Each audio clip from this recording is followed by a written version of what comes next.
ఒక పాఠశాలలో పూర్తిగా కల్మా చదవాలి, అది హోంవర్క్ చేయాలి అని చెప్పి ఒక విద్యార్థికి రాసినట్టుగా ఆరోపణలు వస్తున్నాయి.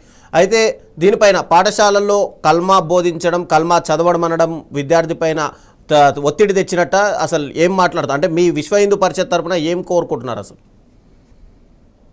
నమస్కారం అండి. ప్యానెల్లో ఉన్నటువంటి వాళ్ళందరికీ, మీకు అందరికీ కూడా నమస్కారం. పాఠశాలలు, విద్యాలయాలు అనేవి విజ్ఞాన కేంద్రాలు, భవిష్యత్ తరాలకు, దేశ ప్రగతికి పునాదులు. కానీ అవి ఈరోజు మత మార్పిడి కేంద్రాలుగా మారుతున్నాయి. ఇది భారత రాజ్యాంగానికి విఘాతం కలిగించేటటువంటి ప్రమాద గంటికలు మోగిస్తున్నటువంటి సందర్భం. కాబట్టి ఇలాంటి సందర్భాన్ని మేము తీవ్రంగా వ్యతిరేకిస్తా ఉన్నాము. విద్యాలయాలు, పాఠశాలలు ఏవైతే ఉన్నాయో మతాలకు అతీతంగా, కులాలకు అతీతంగా, రాజకీయాలకు అతీతంగా స్నేహభావంతో విద్యార్థుల మధ్య కులమేది, మతమేది తెలియనటువంటి స్నేహపూర్వకమైనటువంటి ఒక వాతావరణంలో విద్యను అభ్యసించి భావి తరాలకు ఒక దిశానిర్దేశం చేసుకోవాలనేటువంటి బాల్యంలోనే పునాదులు వేసేటటువంటి విజ్ఞాన కేంద్రాలు, పాఠశాలలు. కానీ కొంతమంది ఈరోజు అత్యుత్సాహం ప్రదర్శిస్తూ పాఠశాలలో, విద్యాలయాలను మత మార్పిడి కేంద్రాలుగా మార్చడం అనేది ముమ్మాటికి రాజ్యాంగ విరుద్ధము. ప్రతి వ్యక్తి దీన్ని ఖండించాల్సినటువంటి అవసరం ఎంతైనా ఉన్నది.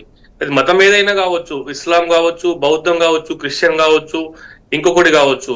పాఠశాలల కేంద్రంగా మత బోధన చేయడం అనేది ముమ్మాటికి ద్రోహము, నేరం అది. కాబట్టి దీనిని విశ్వ హిందూ పరిషత్ తీవ్రంగా ఖండిస్తుంది. ఈరోజు రాజ్యాంగం కూడా ఈ యొక్క పాఠశాలలను, ఎడ్యుకేషన్ సిస్టాన్ని ఏ విధంగా డెవలప్ చేస్తుంది అంటే, ఈరోజు కేంద్రీయ విద్యాలయాలు, తర్వాత రాష్ట్రానికి సంబంధించినటువంటి ఒక సెక్షన్, కేంద్రానికి సంబంధించినటువంటి ఎన్సీఆర్టీ, ఎస్టీఆర్టీ, ఈ విధంగా సిలబస్ లో కూడా మార్పులు చేస్తూ భావి తరాలను తీర్చిదిద్దేటటువంటి ఒక క్రమంలో అత్యాధునికమైనటువంటి సాంకేతికతను అందిస్తా ఉన్నది. అయితే ఈ క్రమంలో కొంతమంది ఆ ఎడ్యుకేషన్ సిస్టాన్ని పక్కన పెట్టి ఈ యొక్క మత బోధన చేయడం అనేది ఇది ముమ్మాటికి ద్రోహము. దీనిని సభ్య సమాజంలో ఎవరు కూడా క్షమించరు, దీన్ని హర్షించరు. కాబట్టి మనం అందరము ఇది కేవలం ఏదో ముస్లిం సంస్థలు చేస్తా ఉన్నాయి కాబట్టి హిందువులు వ్యతిరేకించాలి, విశ్వ హిందూ పరిషత్ వ్యతిరేకించాలి అనేది కాదు. మానవతావాదులు, మేధావులు, ఈ యొక్క ఎడ్యుకేషన్ సిస్టమ్ లో అవగాహన ఉన్నటువంటి ప్రతి లెక్చరరు, ప్రొఫెసరు, వైస్ ఛాన్సలర్ అందరూ కూడా ఈ సిస్టాన్ని, ఏదైతే పాఠశాల ఎడ్యుకేషన్ సిస్టాన్ని అడ్డం పెట్టుకుని మత బోధన చేస్తున్నారో దీన్ని అందరూ కూడా ఖండించాలి. ఎందుకోసం అంటే నీ యొక్క వ్యక్తిగతమైనటువంటి బలవంతపు మతాచారాలను చిన్నారులపై రుద్దేటటువంటి హక్కు ఎవరికి లేదు. ఆ విధంగా చేస్తే అది నేరం కూడా. తల్లిదండ్రులకు తెలియకుండా పిల్లలపైన మతపరమైనటువంటి బోధనలు చేయడం అనేది నేరము. కాబట్టి ఈ యొక్క నేరానికి ఎవరు పాల్పడ్డా కూడా మతము, కులము, రాజకీయము, వర్గము అనేటటువంటి విషయాలను పక్కన పెడితే భారత రాజ్యాంగ సూత్రాలను, రాజ్యాంగం కల్పించినటువంటి హక్కులను కాలరాస్తూ ఇస్లామీకరణ చేయడము, లేకపోతే ఇంకొక మతాన్ని రుద్దడము, ఇంకొక ఆచారాన్ని బలవంతంగా అంటించడం అనేటటువంటిది నేరం. కాబట్టి అందరం కూడా దీన్ని, ఈరోజు ఒక బీజేపీ మాత్రమే కాదు, ఒక ఆర్ఎస్ఎస్, విహెచ్పి మాత్రమే కాదు, ముస్లిం సంఘాలు కూడా దీన్ని అన్నిటిని వ్యతిరేకించాలి. ఎందుకోసం అంటే మీకు రకరకాలుగా వేదికలు ఉన్నాయి, రకరకాలుగా ప్రచారం చేసుకోవచ్చు. మీ యొక్క మతాన్ని, లేకపోతే మీ యొక్క ఆచార వ్యవహారాలను వేరే పద్ధతిలో అవలంబించేటటువంటి శిష్టాన్ని మీరు ఎంచుకోవచ్చు.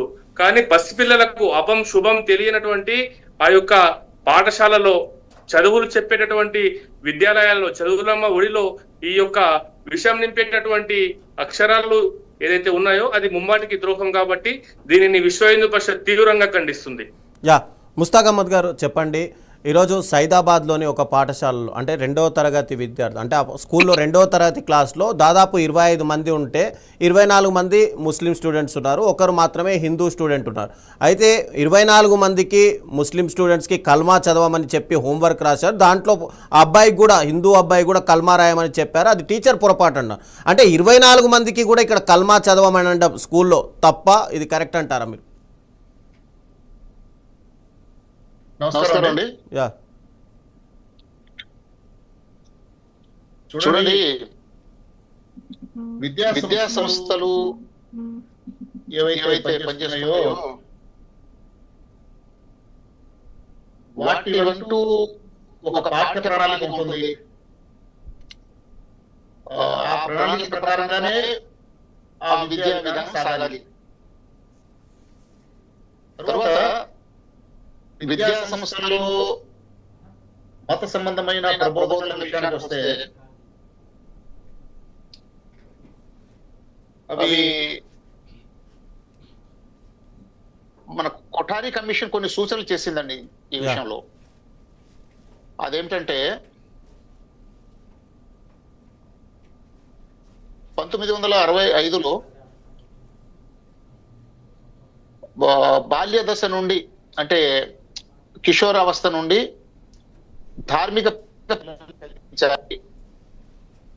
తద్వారా పిల్లల్లో నైతిక పరివర్తన వస్తుంది అని చెప్పడం జరిగింది. దాని ఉద్దేశం ఏంటంటే ఏదో ఒక ప్రత్యేక మత సంబంధమైన విషయాలు కాకుండా అన్ని మతాల్లో ఉన్న నైతిక మానవతా విలువలు. మతాలు 2 భాగాలు ఉంటాయండి. ఒకటి రిచువల్స్ ఉంటాయి. ఆ రిచువల్స్ సంబంధం లేకుండా మోరల్ అండ్ హ్యూమన్ వాల్యూస్ అనేవి ఉంటాయి. వాటిని సమాంతరంగా మంది ప్లూరల్ సొసైటీ కాబట్టి భిన్నమైన మత వర్గాలు ఉన్నాయి కాబట్టి ఇక్కడ అన్ని మతాల్లోని ఈ నైతిక విలువల్ని అందరికీ బోధించడం ద్వారా అందరూ సామరస్యంగా ఒకరి పట్ల ఒకరి అవగాహన కలిగి మెలిగేటువంటి అవకాశం ఉంటుంది. ఆ ఉద్దేశంతో ఆ రకమైన సిఫారసు ఉంది. కానీ ఇప్పుడు చెప్పుకుంటున్నటువంటి విషయం, మీరు ఏదో స్కూల్ అని ప్రస్తావించారు, అక్కడ జరిగే విధానం మాత్రం అది కాదు అనిపిస్తుంది. ఎందుకంటే అది కంప్లీట్ ముస్లిం మేనేజ్మెంట్ స్కూలు, ముస్లిం మెజారిటీ అక్కడ పిల్లలు ఉన్నారు. ఒక ముస్లిమేతర అంటే హిందూ బాలుడు ఒక ఉండడం, పైగా ఓన్లీ ఖురాన్ సంబంధించిన విషయాలు చెప్పడం, దాంతోపాటు కొన్ని భగవద్గీత సంబంధించిన శ్లోకాలు. ఎలాగైతే ఇప్పుడు ముస్లిం అబ్బాయికి హోంవర్క్ గా ఈ ఖురాన్ సంబంధించిన విషయాలు చెప్పారో, అలాగే ముస్లిం పిల్లలందరూ కూడా భగవద్గీత సంబంధించిన కొన్ని శ్లోకాలు ఇచ్చి ఆ విధంగా అందరికీ అవగాహన అయ్యేటట్టు పరస్పరం ఒకరి గ్రంథాల ద్వారా ఒకరికి విషయాన్ని నేర్పించినట్టయితే అది ప్రయోజనకరంగా ఉంటుందని ఉంటుంది. కానీ అలా జరగలేదంటున్నారు ఇక్కడ. కాబట్టి ఇది మాత్రం ప్రత్యేకంగా ఒక మతం వారిని తమ మతం యొక్క ఇన్ఫ్లుయెన్స్ చేయాలని ఉద్దేశం ఇక్కడ కనిపిస్తుంది. కానీ ఈ ధోరణి మాత్రం ఖండనార్హం, ఇదేమాత్రం ఆమోదయోగ్యం కాదు. అంటే కాదు ముస్తాక్ గారు, నార్మల్గా ముస్లింలకు సంబంధించి కూడా ఇక్కడ మదర్సాలు ఉంటాయి, అక్కడ చదువుకోవడానికి డైరెక్ట్గా కల్మా అవన్నీ నేర్పిస్తారు, అక్కడ వరకు ఓకే. కానీ ఇక్కడ ఒక ప్రైవేట్ స్కూల్, సక్సెస్ అనే ప్రైవేట్ స్కూల్ ఓపెన్ చేసి అక్కడ నర్సరీ టు 10th క్లాస్ వరకు అడ్మిషన్స్ అని చెప్పి తెలంగాణ గవర్నమెంట్కి సంబంధించినటువంటి పర్మిషన్స్ తీసుకొని ఆ స్కూల్లో దాదాపుగా హిందువులు కూడా ఉన్న స్కూల్లో కల్మా హోంవర్క్ చేయాలి అని చెప్పడం ఎంతవరకు కరెక్ట్ అంటారు అసలు? అది చెప్పాను కదండి, అది ఆ రకమైనటువంటి విధానం సరైనది కాదు. మీరు ఏదో ఒక మతానికి సంబంధించిన టీచింగ్స్ మాత్రమే చేయటం అనేది మాత్రం కరెక్ట్ కాదు. అది ఎస్ బాలస్వామి గారు చెప్పండి, ప్రైవేట్ పాఠశాలకు అంటే నార్మల్గా ప్రతి ప్రైవేట్ పాఠశాలలో కూడా స్వేచ్ఛని ఇచ్చేసింది గవర్నమెంట్ అక్కడ, కాబట్టి ప్రైవేట్ పాఠశాలలో ఎక్కువ స్వేచ్ఛ కలగడబట్టే ఇలాంటి ఘటనలు పునరావృతం అవుతున్నాయని మనం అనిపిస్తుందా మీకు?